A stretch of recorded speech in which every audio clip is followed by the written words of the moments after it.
할렐루야. 아멘. 한 주간 잘 지내셨어요? 네. 너무 반갑습니다. 반가워. 여러분 혹시 야구장에 가보신 분이 계실까요? 야구장? 네, 저도 못 가본 지 굉장히 오래된 것 같습니다. 한 5년 넘는 것 같아요. 못 가본 지가. 제가 서울에 살 때에는 그래도 1년에 한두 번 정도 아니면 한 3번 이상도 야구장에 갔었어요. 그런데 저는 야구장에 가면 음식을 하나 들고 갑니다. 사들고 갑니다. 뭘 가져가냐면 치킨을 가져갑니다. 치킨이랑 콜라. 그래서 제가 이제 치킨을 다 먹으면 제가 한번 야구장 치킨을 들고 갔을 때 류현진이 선발 투수였거든요. 치킨을 다 먹었더니 7회가 되있더라고요. 7회가. 거의 다 7회가 있더라고요. 류현진이 너무 잘 던진 거. 예. 그래서 제가 이제 야구를 보러 온 건지 치킨을 먹으러 온 건지가 분간이 안 간다고 제 아내가 가끔씩 그러더라고요. 예. 우리가 이제 야구 좋아하시는 분들은 특히 이제 한화 팬들을 불러서 별칭이 있습니다. 한화 팬들 별칭이 뭐냐면 보살이라는 별칭이에요. 보살. 저희는 이제 그리스도인이기 때문에 불교 용어를 쓰지 않으시오. 그런데 한화가 매번 꼴찌 내지는 9위를 하는데도 거의 한 10몇 년을 그렇게 해왔잖아요. 그런데 그럼에도 불구하고 배신하지 않고 하나를 계속 응원한다. 최강을 하나 하면서 계속 응원하잖아요. 그래서 참 부도자라고 해서 보살이다. 하나 팬들을 이렇게 불러요. 저도 하나 팬이거든요. 경남 살다 보니까 아무래도 제가 이제 한화 경기를 보러 가면은 마치 이 응원단들이 사람들이 관객들이 일어나갖고 어디서 응원가를 어디서 연습해서 왔는지 다 응원가를 외워서 하시더라고요. 그리고 모션까지 다 막 동원해갖고 하시더라고요. 근데 저는 그 정도 팬은 아니기 때문에 연습을 하지 않았고 당연히 그러니까 사람들이 다 일어나서 하는데 저도 일어나긴 하는데 뭘 하질 않는 거야. 응원가도 모르고 목사니까 보살까지 제가 할 필요가 없잖아요. 근데 나중에 제가 만약에 청년들과 함께 야구장을 가봐요. 근데 만약에 제가 응원가를 다 외우고 막 모션까지 다 해본다고 하십시오. 그러면 청년들이 저한테 저 목사님은 말씀 공부 안 하고 야구장만 맨날 간다고 할 거 아닙니까? 그죠? 근데 사람들이 왜 그렇게 응원가를 다 외우고 모션까지 다 외워서 경기에서 열심히 응원을 하느냐 생각을 해보면 그 사람들은요 지면 굉장히 슬퍼합니다. 아쉬워합니다. 어떤 사람 욕도 하잖아요. 근데 이기면 마치 자기가 승리자가 된 듯 좋아합니다. 왜 그럴까? 저도 아침에 일어나서 목사지만 스포츠를 좋아한다고 했잖아요. 아침에 확인하는 게 뭐냐면 이정우가 메이저리그에서 안타를 쳤느냐 안 쳤느냐 이런 거, 손흥민이 골을 넣느냐 안 넣느냐 이런 거 보고 기분 좋아하고 뭐 나빠하고 그래요. 근데 왜 손흥민 골 넣으면 제가 스타벅스 쿠폰을 받는 것도 아닌데 왜 좋아할까요 제가? 왜냐면 마음이 거기 가 있거든요. 마음이 가 있어요. 어떤 분들은 무슨 축구가 밥 먹여주니 야구가 밥 먹여주니 하고 비난하지만 그렇게까지 할 필요는 없을 것 같아요. 왜냐하면 사람마다 마음이 가 있는 곳이 그리고 마음이 가 있는 정도가 다 다르기 때문에 오늘 말씀은 마음에 대한 말씀입니다. 여러분 우리의 눈과 입은 신앙생활에 굉장히 중요한 영향을 줍니다. 우리의 눈과 입. 근데 우리가 눈을 보고 판단하는 것과 입으로 무언가를 말하는 것은 결국 어디로부터 그것이 나오느냐? 바로 마음으로부터 나온다. 마음으로부터. 그래서 오늘 본문은 우리에게 말씀하고 계십니다. 23절 말씀에 우리 23절 말씀을 다시 한번 읽어볼까요? 시작! 모든 지킬 만한 것 중에 더욱 내 마음을 지키라. 생명의 근원이 이에서 남이니라. 아멘. 우리가 지킬 만한 것들이 우리 삶에 얼마나 많이 있습니다. 근데 본문에 언급되고 있지만 우리의 눈도 지켜야 하고 우리의 귀도, 입도, 우리의 손과 발도 지켜야 해요. 근데 더욱 중요하게 생각해야 되는 것, 더욱 중요하게 생각해서 우리가 지켜야 될 것이 있는데 뭐라고요? 마음을 지켜야 돼요. 우리의 마음을 지켜야 돼요. 마음. 왜요? 생명의 근원이 마음으로부터 나오기 때문에. 그래서 로마서 10장 10절에 하나님 이렇게 말씀하십니다. 사람이 마음을 믿어 의에 이르고 입으로 시인하여 구원에 이르느니라. 마음으로 믿어 의에 이른다 했어요. 우리의 입술의 고백만으로 의에 이르는 게 아니라 마음으로 믿어 의에. 그것을 그 믿은 그 믿음의 고백을 통해서 구원에 이른다라는 거예요. 그래서 마음을 지키는 것이 굉장히 중요하다라는 거예요. 여러분, 성도로 세상을 살아가는 것이 쉽냐 어렵냐 물어본다면 뭐 다 대답이 다르겠죠. 몇십 년을 신앙생활 하신 분들은 쉽습니다. 이제 내 삶이 습관처럼 거의 한 몸이에요. 신앙생활과 이렇게 하는 분도 있겠지만 그러나 어렵습니다. 왜요? 성경은 구원이라는 것이 입으로만 나오는 그 말로 구원받는다고. 나 예수님 믿습니다. 입술로만 말하는 그것으로만으로 구원받는다고 말씀하고 있지 않아요. 물론 믿는 자마다 멸망치 않고 영생을 얻게 하시는 요한복음 3장 16절에 분명히 말씀하고 있지만 그것은 하나의 전제가 있습니다. 뭐냐? 우리의 마음이 함께 진실로 믿어야 된다는 거예요. 마음으로 믿은 것을 고백했을 때 구원에 이르는 것이죠. 믿음이 없는데, 마음이 없는데 그냥 입술로만 나 믿어, 나 믿는 사람입니다 라고 하면 하나님이 그 중심을 아시기 때문에 그건 구원에 이를 수 없는 고백이다. 성경은 믿는 기준을 말의 고백이 아니라 마음으로 두고 있습니다. 겉으로는 신앙생활 잘하는 것처럼 할 수 있어요. 사람들 앞에 표정할 수 있는데 하나님은 겉모습, 행실에만 초점을 두는 것을 원하시는 것이 아니라 우리의 중심을 보십니다. 여러분, 믿고 마음을 지키는 저와 여러분들을 원합니다. 우리가 죄라는 것을 하나님께서 싫어하시는 말과 생각과 행동 이렇게 규정하죠. 그런데 그 중에 어떤 죄악이 가장 많을까? 내 삶을 돌아보면, 여러분의 삶을 돌아보면 아마 생각으로 짓는 죄가 가장 많지 않을까 싶어요. 그죠? 사람들은 다 모르죠. 저 사람들 어떤 생각하고 있는지 잘 몰라요. 그냥 행동만으로 보고 저 사람 선인이야 이렇게 생각할 수 있지만 그러나 하나님은 아십니다. 왜요? 생각을 아시기 때문에. 그래서 가식적인 것, 시기하는 것, 질투하는 것, 교만, 불신하는 것, 이것이 우리 마음에 가지고 있는 그 이런 것들 때문에 얼마나 많은 죄를 범하고 있을까 생각해보면 말씀을 준비하는 저도 굉장히 부끄러워요. 그래서 하나님께서 오늘 저와 여러분에게 아까 읽었던 23절과 같이 도전하시는 거예요. 모든 지킬 만한 것 중에 더욱 내 마음을 지켜라. 너의 재물을 지켜라가 아닙니다. 너의 사람과의 관계를 지켜라가 아닙니다. 너의 가족의 화목한 그 화목함을 지켜라 이게 아닙니다. 뭘 지켜라? 더욱 네 마음을 지켜라. 생명의 근원이 이에서 나기 때문입니다. 우리의 마음이 늘 진실하고 거룩하고 겸손해서 하나님 앞에서만 살아갈 수 있도록 남은 한 주간도 기도로 나아갈 수 있길 원합니다. 하나님 마음을 지킬 수 있도록 도와주십시오. 저는 할 수 없습니다. 제 능으로 되지 않습니다. 하나님께서 저를 지켜주십시오. 자, 하나님께서 우리 마음을 지키라 하셨는데요. 그렇다면 우리의 마음은 무엇으로 지킬 수 있을까요? 무엇으로 지킬 수 있을까요? 20절에서 22절, 아까 읽었던 20절에서 22절을 다시 한번 함께 읽어볼게요. 시작! 내 아들아, 내 말에 주의하며 내가 말하는 곳에 내 귀를 기울이라. 그것을 내 눈에서 떠나지 하지 말며 내 마음속에 지켜라. 그것을 얻는 자에게 생명이 되며 그의 온 육체에 건강이 되리라. 아멘. 내 아들아, 내 말에 주의하고 귀를 기울이라 하셨는데 여기서 내 말은 누구의 말입니까? 하나님의 말씀이죠. 하나님의 말씀. 21절과 22절에 그것이 나오는 거예요. 바로 하나님 말씀. 그 말씀을 마음속에 지켜라 하는 거예요. 마음에 두고 지켜라.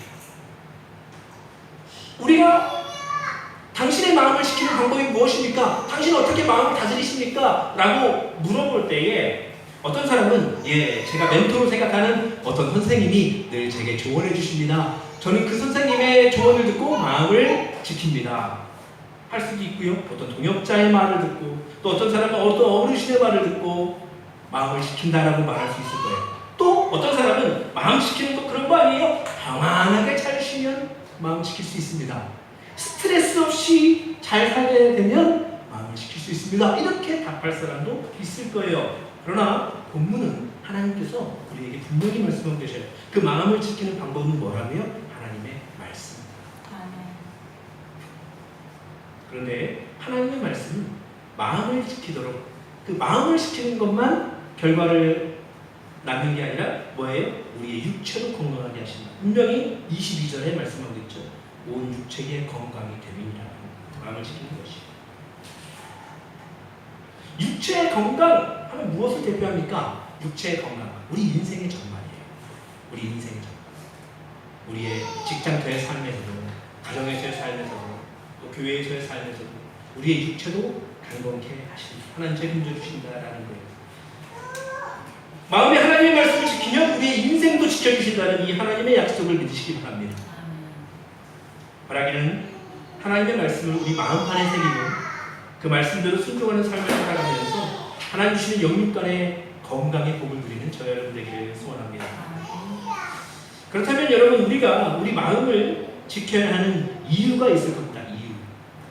먼저는 당연히 아까 말씀드렸듯이 구원과 직결되기 때문에, 그렇죠? 구원, 생명의 구원. 그래서 또 하나 있습니다. 뭐냐면 본문 후반을 보면 마음이 어떠하냐에 따라 우리의 말과 눈과 발의 열매들이 달라지기 때문이에요. 마음이 지켜지지 않으면 우리에게 이러한 현상들이 난다는 거예요. 24절과 같이 처음에 24절 함께 읽어볼까요? 24절 시작. 구부러진 말을 내 입에서 버리며 비뚤어진 말을 내 입술에서 멀리 하라. 결국은요, 마음이 지켜지지 않으면 우리가 어떻게 된다는 거예요? 우리 입술로 구부러진 말을 하게 된다, 비뚤어진 말을 하게 된다라는 것입니다. 제가 스포츠를 좋아한다고 했잖아요. 지금은 제가 몸도 불고 이제 시간도 없고 해서 축구 모임이나 탁구 모임 이런 거 안 갑니다. 못 가고 볼링만 해요. 볼링만 가끔씩 하는데, 제가 원래 승부욕이 굉장히 강했습니다. 너무 또 운동도 좋아해서 몸살이 나도 족구 하자고 했다, 시합 잡혔다 그러면 바로 일어납니다. 몸살 나서. 20대 물론 이제 그랬다는 얘기고, 지금 마음 굴뚝 같은데 몸이 안 따라줘서 아주 떠요. 근데 제가 이제 옛날 생각해 보면, 지금도 마찬가지지만 운동 경기든 게임이든 함께 하다 보면 같이 하는 분들 중에 유독 부정적인 말을 많이 하시는 분들이 있습니다. 물론 저도 그런 적이 있겠지. 때로는 질 수도 있잖아요. 못할 수도 있잖아요. 컨디션이 안 좋을 수도 있잖아요.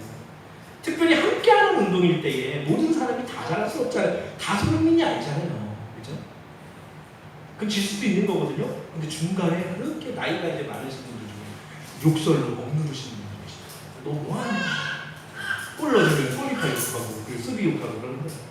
그래서 항상 경기가 끝나면 상처받은 사람들이, 수비하는 사람들이 다 상처받았어. 공격하는 사람이 부담을 있는데도 그렇습니다. 그러니까 어떤 사람은 또 이제 다시는 내가 안 한다고 막 하는 사람도 있고, 또 야, 나는 이거 축구 하면 안 되는 놈이었어 이러면서 자기 비하하는 사람도 보입니다. 근데 그 후에 또 하고 있죠. 그분이 하고 있어요. 근데 여러분, 함께 즐겁게 스포츠하고 일을 하다 보면 그런 부정적인 말이, 비난과 불평의 말이 팀 전체의 사기를 짐작시키는커녕 저해하잖아요. 그렇죠? 그리고 누군가에게 상처가 되는 거예요. 소위 이제 내가 다혈질이다 하는 분, 저도 다혈질이거든요. 다혈질이다 하는 분들 중에 생각하지 않고 계속 그런 말들을 해서 상처를 주기를 이렇게 하시는 분들이면 특별히 마음을 다잡으셔야 됩니다. 저는 이제 이전에도 제가 막 그러진 않았지만 이제 나이가 이제 많이 넘어가고 하니까 더 그런 마음이 드는 것 같아요. 아니 뭐 저거 내 지면 어떤가 이런 거 있잖아요. 이겨서 멀었는데 이런 생각을 하게 되니까 안 하게 되긴 하지만, 여러분 혈기왕성했을 때에 그렇게 상처 주잖아요. 나중에 꼭 사과해요. 그렇죠? 사과해요. 내가 흥분해서 그랬다 이렇게. 근데 이미 상처 준 후잖아요. 그렇죠? 근데 만약에 그 사람이 어디 교회 장로님이야, 집사님이야, 그러면 그걸 알잖아요. 상처받은 사람이. 그 얼마나 더 상처됩니까? 본이 되지 않아요. 그렇죠? 여러분, 우리가 어떤 상황에서라도 우리의 입술로 구부러지고 비뚤어진 말을 하지 않도록 우리의 마음을 잘 지킬 수 있길 바랍니다. 우리의 마음이 지켜지지 않으면 구부러진 말을 하게 된다, 비뚤어진 말을 하게 된다고 했습니다. 마음을 잘 지키면 어떻게 되는 거예요? 반대로 우리의 입술로 사람을 살릴 수 있습니다. 사람을 위로할 수 있습니다. 회복시킬 수 있어요. 그렇죠? 또 하나님을 발견케 할 수 있습니다. 여러분, 그러한 신앙의 길을 가는 저 여러분 될 수 있길 바랍니다. 마음이 지켜지지 않으면요, 두 번째로 어떤 현상이 있어요? 25절과 같은 현상이 있습니다. 25절도 함께 읽어볼까요? 시작. 내 눈은 바라보며 내 눈꺼풀은 내 앞을 곧게 살려. 역으로 말하면 뭐예요? 마음을 지키지 못하면 눈이 바로 볼 수 없다라는 거예요. 바로 보지 못한다는 거예요. 민수기 13장에 열두 정탐꾼의 이야기가 나옵니다. 하나님께서 약속하신 땅 가나안을 앞에 두고 12지파에 한 명씩 12정탐꾼이 가나안을 정탐하러 갑니다.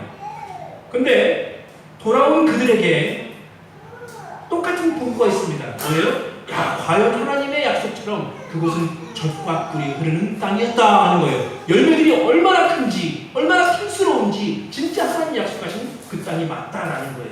그런데 극명하게 갈렸던 보고가 있는데 뭐예요? 거기에 사는 사람들에 대한 보고입니다. 거기에 대장부 같은 사람들이 살아요. 거인들, 안악자손들이 살고 있었기 때문이에요. 10명의 정탐꾼은 그 안악자손을 보고 우리들이 이스라엘 백성들이 안악자손 앞에 메뚜기 같다 이렇게 표현을 합니다. 그래서 그때 많은 사람들이 슬퍼하죠. 그런데 2명 여호수아와 갈렙은 뭐라고 말합니까? 저들은 우리의 밥이다 이렇게 보고합니다. 저들은 우리의 밥. 그러면 여호수아와 갈렙이 용맹한 장수였기 때문에 그들을 다 무찌를 수 있기 때문에 자신감에서 나온 겁니다. 아니에요. 그들이 보았던 눈은 다른 눈입니다. 뭐예요? 믿음의 눈이에요. 그들의 마음을 지켰기 때문에 볼 수 있는 것을 봤다는 거예요. 뭘 봤어요? 하나님의 약속을 봤어요. 거기에 비록 거인들, 큰 안악조선이 살고 있지만 그들 또한 하나님의 약속대로 이스라엘 백성 앞에 무너뜨릴 것이다 라는 그 약속. 그 약속을 그들은 믿고 보았기 때문에 그들이 봤던 건 믿음의 눈이었습니다.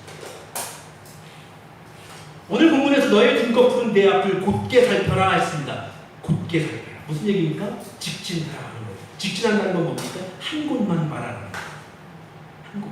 마음을 시키려면 여기저기 다 봐서는 안 됩니다. 제가 육상을 했었거든요. 어렸을 때. 그렇죠? 앞을 100m를 쭉 나가면 지는 사람은 어떤 사람이시냐면 옆을 보는 사람이죠. 그냥 앞으로만 가면 되거든요. 근데 옆에 있나 없나 보면 그때 마음이 흐려지기 때문에 속도가 내려져요.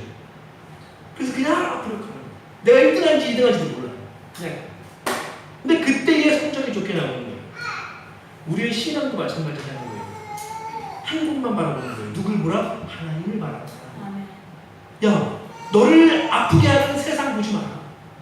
너를 힘들게 하는 저분 보지 마라. 저 사람 보지 마라. 너를 비난하는 사람들의 말에 귀를 기울이지 말라는 거예요. 그러면 네 마음을 지킬 수 없다. 그럼 누구만 봐라? 하나님만 봐라. 마음을 지켜서 우리 살아계신 하나님께 우리의 시선을 두길 바랍니다. 하나님을 바라보는 눈, 그것이 믿음의 눈이라고 했습니다. 믿음의 눈은요, 마음을 지키는 자의 눈입니다. 특별히 지금과 같은 시기에 있어야 될 눈이에요. 코로나로 인해 몇 년 전까지 혼란스러웠던 상황 가운데에 당시의 상황을 두고 여러 가지 이야기들이 많았습니다. 어떤 사람들은 이게 저주라고 말했습니다. 어떤 사람들은 다시는 회복될 수 없다고 말했습니다. 계속 마스크를 쓰고 살아갈 수밖에 없을 거다. 이렇게 이야기하는 사람도 있었습니다. 또 어떤 사람들은 이건 정치적인 계략이다 라고 이야기하는 사람도 있었습니다. 근데 어떻게 됐습니까? 결국은 회복이 되었죠, 지금. 근데 지금 또 어떤 일이 있습니까? 유튜브를 보면 세상에 항상 많은 일들에 대해서 어떤 전문가들, 유튜버들이 여러 가지 의견들을 소개하고 있어요. 근데 같은 상황 가운데 똑같이 상황을 보는데도 어떤 사람은 이렇게 얘기하고 어떤 사람은 정반대로 이야기합니다. 근데 우리가 그것을 그냥 볼 때 우리의 생각이 지어져요. 저게 맞아. 한번 맞아. 그러면 틀린데도 그 생각이 거기에 맞게 들어가는 거예요. 그리고 같이 불평합니다. 같이 문제점만 보게 돼요. 같이 비판하게 됩니다. 여러분, 그것은요, 우리의 생각으로 세상과 상황을 볼 때 나오는 행동들입니다. 우리가 믿음의 눈으로 세상이 아닌 살아계신 하나님을 바라봐야 합니다.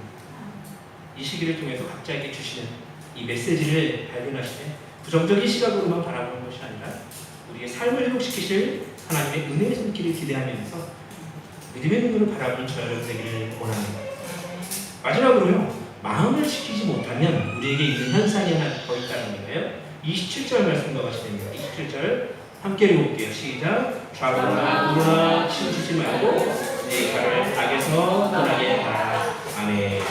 결국 뭐라고요? 마음을 지키지 못하면 우리의 발이 좌로나 우로나 치우칠 수 있고 악의 길로 갈 수 있다라는 거예요. 목회자의 죄악된 행위가 종종 매스컴을 통해 방영될 때가 있습니다. 저도 목회자지만 안타까워요. 근데 저도 목회자로서 그때마다 긴장하게 됩니다. 왜냐하면 마음을 지키지 못하면 누구나 악행을 일삼게 될 소지가 있기 때문이에요. 저도 마찬가지고. 특별히 우리나라는 굉장히 특수합니다. 뭐가 특수해요? SNS가 굉장히 통용되는 나라입니다. 그래서 단 한순간의 범죄에도 금세 소문이 퍼져나가고 나락이 됩니다. 근데 그것이 목회자다? 그러면 진짜 이거는 엄청난 나락이에요.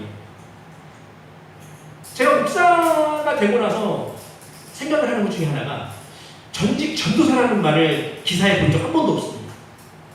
그 전도사에서 목사가 되는 거는 굉장히 중요한 거예요. 인생을 드리는 거예요. 왜냐? 전직 목사는 엄청 많아요. 기사에 보면. 전직 목사青年 기사에 엄청 많아요. 그만큼 사람들이 집중합니다. 목사라는 직업을 가진 자에. 그만큼 행동 하나하나 죄악된 그 죄악을 범하지 않기 위해서 노력해야 되는 사람들 중에 하나가 목사예요. 나중에 공식 사과를 하고 평생 자숙하며 산다고 해도 한 번 그 치우친 것 때문에 좌우로 치우친 것 때문에 비난의 화살에서 벗어나지 못합니다. 그래서 마음을 조심해야겠다는 생각이 듭니다. 물론 성도님들도 조심하셔야 됩니다. 크리스천들을 향한 세상의 눈이 굉장히 날카로운 지금이잖아요. 또 우리의 행위에 대해서 절대 가볍게 생각하지 않고 우리 마음을 지킬 수 있게 되는 거예요. 어떤 이들은 말합니다. 안 가면 된다. 안 하면 된다. 이렇게 해요. 근데 그렇게 말하고 안 하고 안 가게 됩니까? 뭔가 할 때? 아니에요. 입으로는 안 해야 되는데 해요. 행동 어디 안 가야 되는데 가게 돼요. 어느새 죄악된 행위를 하는 우리를 발견하게 되지 않나요? 여러분 이렇게 우리 마음을 지키는 건 어렵습니다. 그렇기 때문에 저와 여러분이 해야 될 것 우리의 연약함을 인정해야 돼요. 우리의 연약함. 완벽한 존재가 아님을 잊지 않아야 됩니다. 좌우로 흔들릴 때가 있고 죄악의 길에 설 때가 있음을 고백해야 됩니다. 그래서 때마다 하나님 앞에 엎드려야 돼요. 아니 저 좌우로 치우치지 않겠다. 여러분 우리의 발이 죄악된 길로 들어서지 않는 저와 여러분 될 수 있기를 소원합니다. 말씀을 정리하겠습니다. 모든 지킬 만한 것 중에 더욱 내 마음을 지키라. 생명의 근원이 이에서 없다입니다. 아멘. 마음은 생명의 근원이라 했습니다. 그래서 마음을 지킬 때 우리는 구원에 이르러 영생에 이릅니다. 또한 마음을 지킬 주님을 바라면 우리는 죽을 것 같은 상황 속에서도 회복해 하시는 하나님을 만날 수 있습니다. 마음은 하나님의 말씀으로만 지킬 수 있습니다. 그래서 말씀을 생명의 말씀이라 말하죠. 한 주간의 남은 날을 살아가실 때 하나님의 말씀을 가까이 하시고 우리의 마음을 지키고 우리의 입과 눈과 달의 행실이 하나님 보시기에 합당하기 위해 하나님을 의지하며 나가는 저희 여러분의 신앙의 걸음 될 수 있기를 간절히 소망합니다. 기도하겠습니다.